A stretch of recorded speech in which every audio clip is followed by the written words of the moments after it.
2-3 দিন আগে আমার আপন চাচি চলে গেলেন। আজকে দুপুর বেলা আম্মাজান ফোন করে আর কান্না করে, আমার আপন মায়ের বড় ভাই চলে গেল, আমার মামা। খবর শুনলাম বিছানায় অসুস্থ। মামা গতকাল রাত্রে নাকি বলে আমার মামিজানকে বলে দরজা খুলে দাও, ঘরে মেহমান আসতেছে। মামি বলতেছে, আমার মামা আলেম, হাটাজারির আলেম। আমার মামা বলে দরজা খুলো। আমার মামি কয় না, রাতের বেলা কিসের দরজা খুলবো? কয় খোল, বিছানায় অসুস্থ, কথাও বলতে পারে না। মামায় বলে খোল, মামি বলে দরজা খুললাম। খুলে দেখি কিছু নাই। আমি বললাম আপনি যে বারবার বলেন দরজা খুলতে, কেউ তো নাই। আমি দেখি, তুই দেখো না। এরপরে আজকে সারা রাত দরজা খোলা ছিল।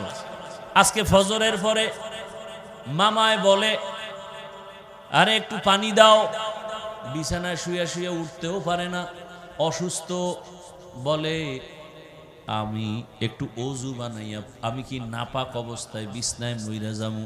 বিছানায় প্রস্রাব করি, উঠতে পারি না। লোকজনের ডাইকা আমার একটা পবিত্র বিছানা দিয়া দে। আমার মামি বলে আপনি কি খাইবেন? রান্না করবো না? কেন আমি আজকে তো চলে যাব, রান্না লাগবে না। আমি তো আজকে চলে যাব, আবার রান্না লাগবে না, তুই আমার পাশে বসে থাক। লোকজন আসলো, বিছানা পাল্টায় দিল। মামায় বিছানায় বসলো হালকা, এরপরে শুইয়া শুইয়া কিছুক্ষণ ইস্তেগফার পড়লো, এরপরে কালেমা পড়লো, এরপরে কোরআন তেলাওয়াত করলো।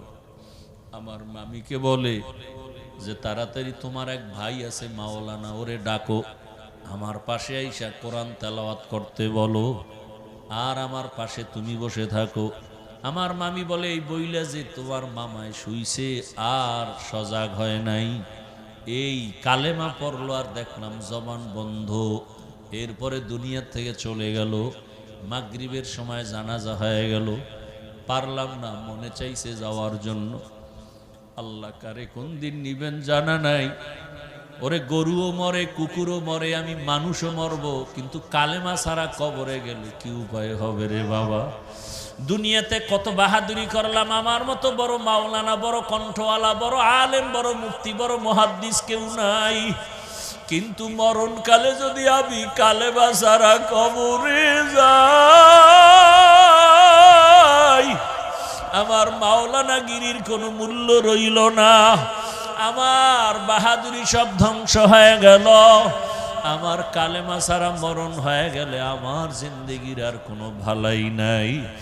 ও আমার যুবক বাবারা, পর্দার আড়ালের মা বোনেরা, আমি কিন্তু বলি, আমি তোমাকে বলি না তুমি এখন স্কুল ছেড়ে দাও, বরং ওখানে থাইকা তুমি ডাক্তার ইঞ্জিনিয়ার হও, বেয়াদব হইও না। বাবার দোয়া, শিক্ষকের দোয়া, ওস্তাদ আলেম ওলামার দোয়া নিয়ে চলো, বেয়াদবি করিও না। তোমার মতো কত যুবক জেনারেল লাইনে পড়িয়া 5 ওয়াক্ত নামাজ পড়ে, চাকরি করে, ব্যবসা করে, ড্রাইভারি করে, নাই? তুমি তোমার বিবেকটাকে জিজ্ঞাসা করো, তুমি কেন পারো না? তোমার মতো যুবক কত র্যাব, আর্মি, পুলিশের চাকরি করে, ডাক্তার, ইঞ্জিনিয়ার, নামাজ পড়ে, তুমি কেন পারো না বলো? তোমার কপালে কাঠ বরদোয়া লাগছে, তুমি কেন পারো না রে বাবা? তোমার মতো যুবক রাস্তায় গাড়ি চালায়, নামাজ ছাড়ে না, নদীর মধ্যে মাছ ধরে, নামাজ ছাড়ে না, কৃষি কাজ করে, নামাজ পড়ে, শ্রমিকের কাজ করে, নামাজ পড়ে, কত ব্যবসায়ী নামাজ ছাড়ে না। বলো তুমি কেন পারবা না রে বাবা? জীবনে তো গুনাহ কম করো নাই, মনে চাইছে দাড়ি রাখবা না রাখো নাই, নামাজ পড়বা না পড়ো নাই, মনে চাইছে পার্কে দৌড়ায় যাবা দৌড়ায় গেছো, কারো বাধা মানো নাই। এখনো কি ভয় আসে না কখন মরণের ডাক আসবে? ওরে ঘুমের মধ্যে যদি আজরাইল হাজির হইয়া যায় রে যুবক, ওই মাকেও পাবি না, বাবারেও পাবি না, একা একা কবরে চলে যাবি। বন্ধু জোর তোর আপন বন্ধুটাও পর্যন্ত মোবাইলের নাম্বারটা ডিলিট করবে, বলবে বন্ধু আর নাই, মোবাইলে নাম্বার রেখে লাভ নাই। কিসের বাহাদুরি করো রে বাবা? কার পেছনে দৌড়াও? যার পেছনে দৌড়াও কেউ আপন না। এখন থেকে তওবা করো, মনে মনে আমার আল্লাহকে বলো, ও মা বোনেরা, আপনাদের মতো কত মা এই এলাকায় আছে, পর্দা করে, নামাজ পড়ে, স্বামীর মাল হেফাজত করে, মোবাইলে সময় নষ্ট করে না। আপনারা কেন পারবেন না? ওরে আপনাদের এত সম্মান, আপনারা তো নবীদের মায়ের মতো মা, সাহাবায়ে কেরামদের মায়ের মতো মা, আপনারা তো খাদিজা রাদিয়াল্লাহু আনহার মতো নারী, ফাতেমা রাদিয়াল্লাহু আনহার মতো নারী, আপনারা তো আম্মা জান আয়েশা রাদিয়াল্লাহু আনহার মতো নারী। একটা সন্তানকে আদর্শবান ডাক্তার বানায় যান, সন্তানের ব্যবহারে কোনোদিন আলেম ওলামা যেন কষ্ট না পায়, সন্তানের আচরণে কোনোদিন শিক্ষকেরা যেন কষ্ট না পায়, সন্তানের ব্যবহারে মা বাপ যেন কষ্ট না পায়। এমন একটা সন্তানকে মা যদি আদর্শ ডাক্তার বানায় যান, ডাক্তারি করবে, তেলাওয়াত করবে, নামাজ পড়বে, মা বাবার জন্য দোয়া করবে। এখনো সময় আছে, তওবা করেন, আর নামাজ ছাড়বেন না, বেপরদায় চলবেন না, স্বামীর মালের খেয়ানত করবেন না, মোবাইলে গুনাহ করবেন না।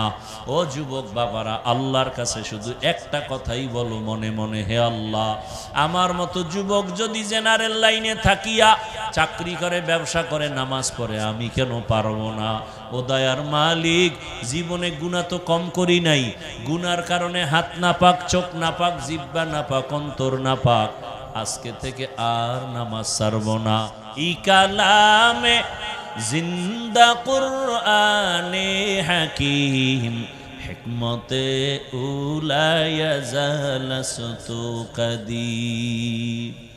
নাপাক পানিটা মায়ের বাচ্চাদানির মধ্যে রাখলাম, মাটির সাথে মিশ্রণ করে একটা ভিন্ন আকৃতি বানাইলাম, রক্তের পিণ্ড, এরপরে গোশতের পিণ্ড, এরপরে হাড্ডি, এর উপরে গোশত, এর উপরে কাভার চামড়া দিয়া দিয়া দিয়া দিয়া তোর স্ট্রাকচার বানাইয়া যখন আমি রুহুটা দিলাম, এরপরে তোর উপরে কাভার দিয়া দিলাম। কত কাভার, কাভারের উপরে কাভার, কাভারের উপরে কাভার, একটু বিন্দু অক্সিজেন যেন তোর ভেতরে ঢুকতে না পারে। ওরে অক্সিজেন ছাড়া মানুষ তো বাঁচতেই পারে না। মায়ের গর্ভে তোর অক্সিজেন ছাড়া কে রাখছেন? তোর ক্ষুধা লাগছে, মায়ের নাভির সাথে তোর নাভিতে তার লাগায় দিছি, ক্ষুধা নিবারণের ব্যবস্থা করেছি। এক বিন্দু অক্সিজেন ভিতরে ঢুকে তোর ক্ষতি করার সুযোগ দেই নাই। দুনিয়াতে তুই আসবি, কি খাবি? খানা খাইতে পারবি না, দুনিয়ার তৈরি করা সুজিও খাইতে পারবি না। আরে তোর ক্ষুধা লাগলে বলতে পারবি না, আম্মু খানা দাও? আমি আল্লাহ কেমন মালিক জানুনি? তোর জন্য আমি আল্লাহ পাক আলাদা খানার আয়োজন করেছি, স্পেশাল। আরে দুনিয়ার মানুষ ফ্লাক্স বানায়, ফ্লাক্স, ফ্লাক্সের ভিতরে 24 ঘন্টার বেশি গ্যারান্টি দেয় না। গরম দুধ গরম থাকে, চা গরম থাকে, 24 ঘন্টার বেশি না। আর আমি তোর মায়ের বুকে তোর জন্য তাজা দুধের ব্যবস্থা করেছি, বেশি ঠান্ডাও না, ঘনও না, পাতলাও না, লবণও না, মিষ্টি বেশি না। এমন ভাবে আমি আল্লাহ দিলাম, এটা 24 ঘন্টার কোনো গ্যারান্টি না। তুই 2 বছর পর্যন্ত মায়ের দুধ পান করবি, 1 সেকেন্ডের জন্য দুধ কখনো নষ্ট হবে না। আম্মা জান বাচ্চার জন্য সুজি পাকায়, সুজি পাকাইয়া গরম সুজি ফ্যানের বাতাসে ঠান্ডা করে, 2-3 চামচ বাচ্চাকে দিয়ে আবার রাখে। দীর্ঘ 1-2 ঘন্টা হয়ে গেলে মা ফালায় দেয় সুজি, আর বাচ্চাকে দেয় না, পেট খারাপ হবে। আর আমি তোরে এমন খানা মায়ের বুকে দিছি, 2 বছর পর্যন্ত মনের আরামে পান করবি, 1 সেকেন্ডের জন্য তোর মায়েরও ক্ষতি হবে না, তোর কোনো ক্ষতি হবে না। এখানা তোর বাবায় দেয় নাই। তুমি আমি যখন দুনিয়াতে আসছি, দাঁত ছিল? দাঁত ছিল না, বাবা বলে ডাকতে পারি না, আম্মু বলে ডাক দিতে পারি নাই। ভালো করে বুঝরে মুমিন, সময় মতো বান্দা, তোর এখন দুনিয়ার খানা খাইতে মনে চায়, আমি আল্লাহ দয়া করিয়া তোর দাঁতের ব্যবস্থা করেছি। তোর আব্বা আম্মা কোনোদিন আমার কাছে চায় না, দোয়া করে না, দাঁত দাও। আমি দাঁতকে বললাম বড় হইতে থাক, উপরের দাঁত বড় হবে নিচের দিকে, নিচের দাঁত বড় হবে উপর দিকে। একটা জায়গা মতো আসার পরে আবার আমি আল্লাহ বললাম স্টপ। যদি স্টপ না কই তাহলে উপরেরটাও নিচে বড় হতে থাকবে, নিচেরটাও বড় হবে, ক্রস হয়ে যাবে না। আল্লাহকে চিনো রে বান্দা, কেমন দয়ার মালিক আমার আল্লাহ। হাঁটতে পারি না, আল্লাহ হাঁটার শক্তি দিলেন। কথা বলতে পারি না, কথার শক্তি দিলেন। এমনকি এখন আমার আল্লাহ হাতের শক্তি বাড়ায় দিলেন, পায়ের শক্তি দিলেন, কথা বলার শক্তি দিলেন, মেধা বাড়ায় দিলেন।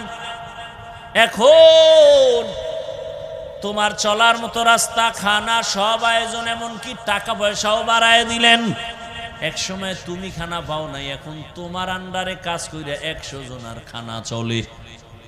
আমি আল্লাহ এত নিয়ামত তোমাকে দিলাম। বান্দা এইবার চিন্তা করো, আমার সাথে তোমার মোলাকাত করতে মনে চায়নি? ও বান্দা, তুমি আমার শুকর আদায় করো। যদি আমার সাথে মোলাকাত করতে মনে চায়, তাহলে কর্মসূচি দুইটা। এক, নেক আমল করো। 2 নাম্বার কর্মসূচি, শিরিক থেকে নিজেরে বাঁচাইয়া রাখো। নেক আমল করতে হবে, শিরিক থেকে পূর্ণ বাঁচতে হবে। নেক আমল, মা বাবার খেদমত করো, মানুষের সাথে সুন্দর আচরণ করো, হাতের দ্বারা কারো ক্ষতি করো না, জবানের কথা দিয়ে কাউকে ক্ষতি করো না, চোখের চাহনি দিয়ে কারো ইজ্জত নষ্ট করিও না, অন্তরের কল্পনায় কারো ক্ষতির চিন্তা করিও না। মা বাবার খেদমত করো, ভাইয়ের উপকার করো, অন্যের উপকার করো। খায়রুন নাস মান ইয়ানফাউন নাস, দুনিয়াতে সবথেকে ভালো মানুষ রাসূল বলেন যার দ্বারা অন্যের উপকার হয়, ক্ষতি হয় না। এ হলো ভালো মানুষ। নেক আমল করো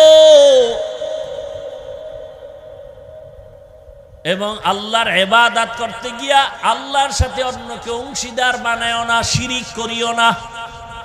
শিরিক মানে আল্লাহ কয়জন? আল্লাহ যে এক, কোন দিক থেকে এক? এই যে আল্লাহ এক, এটা অন্তরে জমা করে অন্তরকে বুঝাও আল্লাহর মতো আর আল্লাহ, আল্লাহর ক্ষমতার মতো কারো ক্ষমতা, আল্লাহর নির্দিষ্ট কিছু গুণ আছে, এই গুণের মতো কারো গুণ। যদি কেউ মনে করে আল্লাহর মতো আরো আল্লাহ আছে, মনে করার নাম শিরিক। যদি কেউ মনে করে আল্লাহর ক্ষমতার মতো কারো ক্ষমতা আছে, মনে করার নাম শিরিক। যারা মনে করে তারা মুশরিক। মুশরিকদের জন্য জান্নাত হারাম। ওমাই ইউশরিক বিল্লাহ ফাকাদ ইফতারা ইসমান আযীমা ওমাই ইউশরিক বিল্লাহ ফাকাদ দাল্লা দালালাম বাঈদা ওমাই ইউশরিক বিল্লাহ ফাকাদ হারামাল্লাহু আলাইহিল জান্নাহ ইন্নাল্লাহা লা ইয়াগফিরু আন ইউশরাকা বিহি ওয়া ইয়াগফিরু মা দুনা যালিকা লিমান ইয়াশা। আল্লাহ কয় সব অন্যায় করবি, ক্ষমা চাবি, মাপ। শিরিকের গুনাহ সহসায় ক্ষমা দিব না। কপালের সেজদা পাবে আল্লাহ, এই সেজদা আর একজনকে দেওয়া শিরিক। রিজিকের মালিক আমার আল্লাহ। যদি কেউ মনে করো রিজিক আমাকে ছেলে দেয়, রিজিক আমাকে ক্ষমতার নেতায় দেয়, রিজিক আমাকে গ্রামীণ ব্যাংক দেয়, এই মনে করার নাম শিরিক। যারা মনে করবে তারা দের জন্য জান্নাত হারাম। বুঝেননি কথা? যেইভাবে গায়েব জানেন, ওই ক্ষমতায় পৃথিবীর কেউ গায়েব জানে না। যদি কেউ মনে করে আল্লাহ যেমন গায়েব জানেন এমনটা অন্যেরাও জানে, এটার নাম শিরিক। যারা মনে করে তারা দের জন্য জান্নাত হারাম।